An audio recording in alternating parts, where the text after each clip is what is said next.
Vida humana, ninguém aprende, né? Ninguém nasce sabendo ser mãe, ser pai ou a cuidar de um bebê. A gente vai cuidando e vai entendendo ali no processo. E o choro é a primeira forma de comunicação do bebê, né? Mas nem sempre é fácil entender o que ele quer dizer. Por isso, para ajudar os pais e também aos cuidadores a entender melhor essa linguagem, eu recebo aqui com muito carinho a doutora Isabela. Ela é pediatra e vai bater um papo com a gente. Seja bem-vinda, Isabela. Bom dia, obrigada. Tudo bem? Tudo. Bom, queria que você primeiro falasse pra gente, né? O bebezinho tá ali, toda a atenção, todo olhar sobre o bebê, para atender melhor esse bebê. Os pais, os cuidadores fazem de tudo. Mas sempre tem ali o choro, que é uma incógnita. O que é o choro do bebê? Então, o choro, é igual você falou, é a primeira maneira de comunicação, né? Ninguém nasce sabendo falar, expressar os sentimentos, né? E não só no bebezinho pequeno, mas nas crianças até um ano e meio, 2 aninhos, muita mãe chega falando, nossa, doutora, ele tá chorando. E eu falo, ele apontou alguma coisa? Fala, não, ele não fala ainda. Né? Então, o choro é o mecanismo que ele tem de demonstrar um desconforto, uma necessidade, às vezes um incômodo, né? Não necessariamente uma dor, alguma coisa do tipo. É um jeito que ele tem de se expressar, né? De tentar mostrar que ele está sentindo alguma coisa e ele precisa que alguém vá lá e tente entender esse choro, né? Nessa questão. Existem tipos diferentes de choro, principalmente nos bebês? Até tem, mas não é uma receitinha de bolo, vamos dizer assim. Cada choro vai ser um pouquinho diferente e não é igual para todo mundo, né? E assim, os pais, eles não têm aquela obrigação de tentar, de traduzir exatamente o choro, que tipo de choro seria, né? Mas assim, o choro do sono, por exemplo, o chorinho, ele vai ser mais lento, mais rítmico, vai estar associado com o movimento de bocejo, de pegar e esfregar as mãozinhas no rosto. E aquele chorinho, por exemplo, se deixa o bebê quieto, ele para de chorar.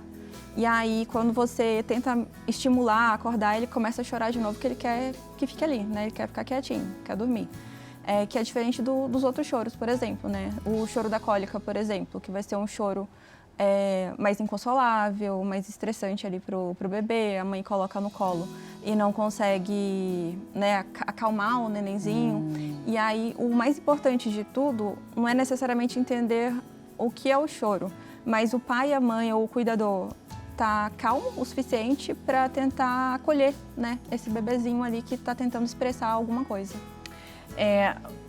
O bebê chora durante a noite, tem os pais, os responsáveis, os cuidadores falam, o bebê chorou a noite inteira. Dei mamar, troquei, né? Verifiquei ali o ambiente que estava deitado, dormindo, e o bebê não parou de chorar. Existem alguns movimentos, né, de troca, de mamar, que são externos, mas o que mais o bebê pode querer num choro? Às vezes o choro, principalmente da hora de tentar dormir, ele pode vir por excesso de estímulo também, né? Eu atendi no consultório um nenenzinho na consulta de rotina de 2 para 3 meses e a mãe veio falando, nossa, doutora, ele tá tendo uns sustos, um choro do nada, que vem esporádico. E aí eu perguntei, ganhou algum brinquedo recente, alguma coisa? Eu tinha ganhado um brinquedo interativo da Fisher-Price, desses que faz barulhinho, né? E ela falou, não, mas ele adora esse brinquedo. Eu falei, tá, mas talvez esteja avançado demais para a idade dele. Ele fica lá feliz, empolgado com os sons e os barulhos, só que naquela hora que ele vai dormir, vai descansar, que o cérebro vai tentar processar as informações, ele continua lá, passando as cenas, né? Por isso que a gente tem que ter muito cuidado com exposição de tela antes do tempo, com o que a gente escuta perto da criança, com barulho. Com o que a gente fala perto da criança também? Com o que a gente fala, com questão de conversas muito altas, né? A criança, ela é muito sensível, então ela sente, por exemplo, se a mãe está agitada, se a mãe está ansiosa, se a pessoa que está segurando ela tá também, né, meio que frustrada. Então a gente passa essa sensação para a criança, né? O contexto ali aquele negócio de palavras tem poder, né? A questão do ambiente, da energia do ambiente passa muito para a criança. Então tem muitos antigos que falam assim, não, tem que dormir em qualquer ambiente, né? Seja com barulho. Para a criança acordar, para a criança acostumar, né? Acostumar. Só que não quer dizer que ela tem que passar por isso que seja o mais adequado, né? Isso pode atrapalhar o sono da noite, que vai atrapalhar a soneca do dia. aí a criança não vai dormir bem à noite, vai acabar dormindo mais de dia e não vai dormir à noite, vira um ciclo vicioso, né? Entendi. Mas às vezes, por exemplo, a primeira medo da mãe é que quando acorda, acho que é cólica, acho que é fome. Já dá mamadeira, às vezes não era a necessidade do mamar. Aí mama demais, fica estufado. Aí vem o gorfo, aí às vezes engasga, aí vira uma bola de neve ali. E às vezes o bebê só quer um colinho, né? Só quer um colinho, exatamente. Só Eu acho que é isso que é interessante, né? A gente começar a sentir, né? Que não é só comida. Às vezes, se é só um colo, né? É só um cuidado, se coloca comida no lugar do cuidado, e às vezes não é fome, não é necessidade de comida, mas é um colinho, né? Às vezes é só uma palavra de carinho, escutar a avó falando com o neném, ou só de balançar, porque imagina, né? A gente não gosta de ficar parado na mesma posição. O bebê não sabe se movimentar. Às vezes é um incômodo de uma etiqueta no bodyzinho, né? Tá. E aí tá chamando a pessoa. E quando você vem, distrai, conversa ali com o neném, ele já fica mais tranquilo. Ai, tão bonito isso, né? O cuidado na vida, né, gente? São os primeiros cuidados que fazem toda a diferença, o ambiente é fundamental. Vamos ver agora um vídeo da mãe da Laís, ela é mãe do Noah, que ela vai falar um pouco sobre a sua experiência com seu filho. Vamos acompanhar com ela. Primeira viagem, tem um bebê de 10 meses chamado Noah, e durante a gestação eu me preparei o máximo que eu pude, mesmo sabendo que a teoria é diferente da prática, né? Mas eu li tudo que eu podia ler, tentei aprender tudo que desse ali, e justamente para me preparar para todos os momentos, inclusive os momentos de choro. Eu lembro que em algumas das dicas sempre falava, se o bebê chora de um jeito é fome, se chora de outro é dor, se chora de outro é cansaço, mas na hora da crise de choro mesmo, acaba ficando até difícil você identificar, principalmente no comecinho ali, quando o bebê tem poucos meses, porque você não consegue identificar que barulhinho ele tá fazendo na hora do choro, você só fica preocupado em tentar acalmar o bebê. E quando o Noah teve algumas crises de choro, ele não teve problemas com cólica, então ele não teve tantas crises longas de choro, porque, pelo que eu sei, bebês com cólicas têm essas crises maiores, mas ele teve algumas como todos os outros bebês, né? E na hora, eu tentava acalmar ele, tentava fazer de tudo, mas às vezes, quando não para de chorar, a mãe acaba ficando preocupada e se sentindo até culpada. Porque a gente pensa, nossa, é meu bebê, como que eu não tô conseguindo fazer ele parar de chorar, como que ele não acalma no meu colo, e a gente acaba ficando nervosa, preocupada, e essa preocupação acaba passando ali pro bebê como forma de não deixar ele quietinho no nosso colo, né? Ele não fica calmo, porque a gente também não tá calma. Então, eu passei por esses momentos, tendo a consciência depois de que eu precisava ficar calma. Então, a dica que eu dou para as mamães que estão passando por esse momento de crise, de choro, é tente manter a calma. Tente fazer tudo que está ao seu alcance ali para o seu bebê se sentir confortável no seu colo. E se por acaso ele não parar de chorar, tudo bem, continue mantendo a calma. Sei que é difícil, mas o segredo é tentar manter a calma, porque não se sinta culpada. Você vai passar por isso e seu bebê também está passando por aquele momento de choro, né? Então o segredo que eu dou para as mamães aí é manter a calma, que a gente consegue, a gente é forte, a gente consegue fazer o bebê parar de chorar. Ah, que legal, Laís. A Laís é a nossa colega aqui do Portal A12, contou a sua experiência para nós. E bem isso que você falou, né? Exatamente. Manter a calma, tudo que no caso, que quem está cuidando ali, o bebê vai sentir. E também conversar com o bebê, né? Acho que é importante. Trocar as palavras, né? O bebezinho, ele não sabe se comunicar, mas não quer dizer que ele não entende, que ele não vai reagir às palavras. Ele só vai aprender se a gente falar com ele, né? Sim. Então é importante, até na hora que você vai fazer a higiene do neném, trocar a fralda, você conversar com ele, olha, a mamãe vai trocar seu bumbum, vai limpar, passar o talquinho. Isso, você vê, o bebê devolve um tipo de conversa, ele começa a rir, começa a fazer uns sons diferentes. Sim. E é assim que ele vai ter a primeira comunicação, além do choro, né? Doutora, a Laís estava falando, né, de ter paciência, porque deve ser realmente muito exaustivo, muito cansativo. É demais. É um desafio muito grande, né? É algo novo para os dois seres humanos, né? Para todos aqueles que estão ali envolvidos. Qual a importância de uma mãe, de um pai, de um cuidador cuidado para poder cuidar? O mais importante, né, que a gente tem que pensar é na segurança também do pequenininho, tá, né?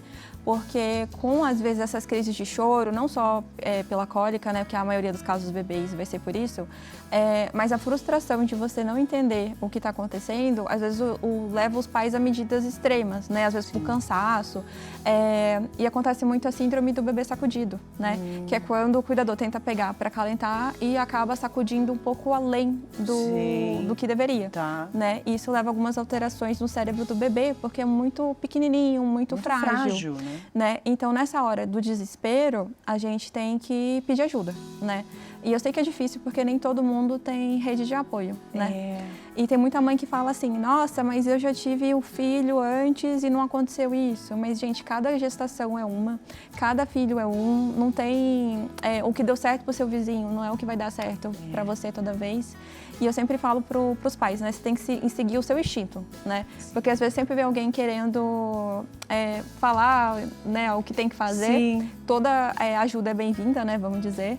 Mas você tem que seguir seu instinto, né? Eu sofri bastante com a minha menina quando era pequenininha, com choro, com cólica. E eu lembro de segurar ela e chorar junto. E pedir desculpa como se fosse algo que fosse minha culpa. Sei. E aí a gente tem que lembrar que não é. A gente tá ali pra dar o conforto, né? Para as criancinhas. E aceitar ajuda, né? Aceitar que não é forte Ninguém o tempo é perfeito, todo, perfeito, né? E é um aprendizado, né? Na hora que nasce um bebê, nasce um pai, nasce uma mãe. Né? E não importa se é segunda ou terceira gestação, você tá nascendo ali como pai de novo. Sim. Né? Como mãe de novo. É um desafio, né? É um desafio enorme. Mas vale a pena. Vale a pena, é claro. Eu acho que é uma missão muito grandiosa, né? A gente começar a entender essa linguagem e poder cuidar, abraçar. E parabéns pelo seu trabalho também como pediatra, né? Como mãe. Doutora Isabela, muito obrigada por ter vindo aqui também. Obrigada pelas suas palavras. Tá bom? Foi ótimo bater esse papo com você. Obrigada.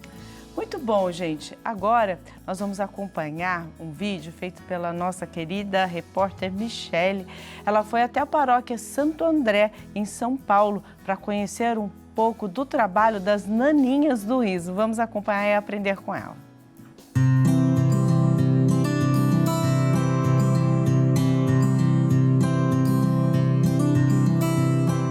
No movimento das linhas e no cuidado de cada ponto, nasce mais do que uma naninha, nasce um gesto de amor.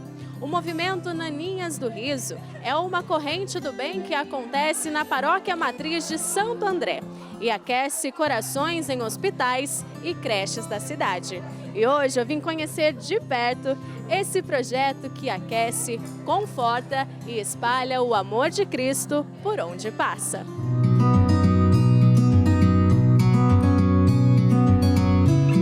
Eu estou aqui no Centro de Pastoral, que nos primeiros sábados de todo mês se torna o Ateliê das Naninhas do Riso. E eu chamei duas pessoas especiais para contar para a gente um pouquinho dessa história e também todo o processo artesanal das naninhas, que é a Mônica e a Sandra, que estão aqui no meu lado. Meninas, muito obrigada por aceitarem esse convite, viu? E por apresentar esse projeto tão especial para a gente. E o pessoal de casa quer saber como que vocês tiveram essas ideias da Naninha do Riso. Então, eu e a Sandra, nós fazemos parte do Encontro de Casais com Cristo aqui da Igreja Matriz. E a gente fazia parte, só que a gente não se conhecia direito. E aí eu tive a ideia, vendo um programa, vendo uma pessoa fazendo as naninhas, eu falei, eu sempre quis fazer algo pelo próximo, né? E aí um amigo em comum falou assim, nossa, a Sandra tem a mesma vontade. E ela nos apresentou. E aí assim, na sala da casa dela, a gente fez a primeira naninha. E ficou bonita a primeira naninha? Não, ficou muito feinha, tadinha. Ficou muito feinha. Mas o intuito ficou maravilhoso. Ficou. Aí a gente deu uma melhoradinha nela, né? E aí a gente entregou a primeira naninha, eu acho que 15 ou 20, não me lembro, no Hospital Municipal de Santo André. E Sandra, tudo começou com aquela primeira naninha e hoje já são aproximadamente quantas naninhas entregues? Quase 13 mil naninhas, em quase 8 anos, que nós completamos 8 anos agora em novembro. E cada mãozinha que está aqui é responsável por um pedacinho da naninha, explica aqui pra gente. Sim, cada pessoa ajuda a costurar, ajuda a embalar, até o último que embala, o último que dá aquele abraço nas naninhas, também a gente tem esse pessoal ajudando aí. E Sandra, como que é para você ter tido essa ideia e hoje ver que ajuda tantas pessoas, tantas crianças, tantas mães também de se sentirem acolhidas, sentirem que seus filhos estão recebendo esse carinho nos hospitais? Muita gratidão a Deus por ter dado essa ideia na gente, ter dado esse toque aí, e de fazer esse encontro, né? E a gente conseguir levar tanto carinho e um pouco de alegria num momento tão triste que as mães, as famílias passam, né? E Mônica, para a gente também conceituar, nós estamos aqui no Centro de Pastoral, né? Como que é também desenvolver esse trabalho, que é um trabalho cristão, uma missão cristã, né, que vocês estão fazendo? Dar esse abraço do Cristo para essas crianças, como que é para você? Para a gente é uma evangelização, né? Porque você está levando a palavra de Deus, você está levando o amor de Deus para todas essas crianças e adultos também, né? Porque a gente entrega em creche, entrega em asilo, toda instituição que é carente, que nos chamam, a gente vai com o maior carinho. Então é uma forma de você estar levando um pouquinho do amor de Deus para todas as pessoas que estão passando por um momento difícil.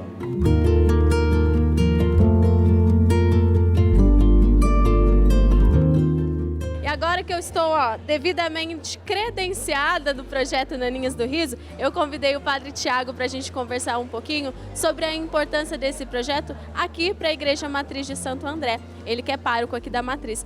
Padre, que projeto bonito, né? Que mensagem cristã que esse projeto leva a tantas pessoas que estão nos hospitais. Sim, uma mensagem muito bonita porque alcança os necessitados, os últimos, que são os prediletos no reino de Deus. Nós, enquanto Paróquia Matriz Santo André, ficamos extremamente felizes com as pastorais que têm este trabalho social, sejam eles quais forem, não é? Neste caso, particularmente, para com as pessoas doentes e ainda mais as crianças, que precisam tanto de um carinho, de um afeto. Então a nossa comunidade se alegra com todas as pessoas que aqui estão trabalhando, pessoas que ela nem sequer conhecem, mas sabem que a mensagem do Evangelho está alcançando o coração. E Padre, se o senhor pudesse deixar uma mensagem, né? Como que Cristo agiria ao ver todo esse projeto, todo esse gesto de doação, de caridade, de solidariedade para quem sofre? Ele ficaria extremamente feliz, como ele mesmo nos ensinou através da parábola do bom samaritano, né? Ajudar a todas as pessoas. E não só individualmente, acho que Jesus ficaria ainda mais feliz, porque aqui tem a questão pessoal, mas tem a questão comunitária, que para nós católicos é tão importante trabalharmos juntos enquanto comunidade, enquanto família cristã. E que possamos sempre espalhar esse riso também. Espalhar o sorriso, a fé, o amor e a esperança.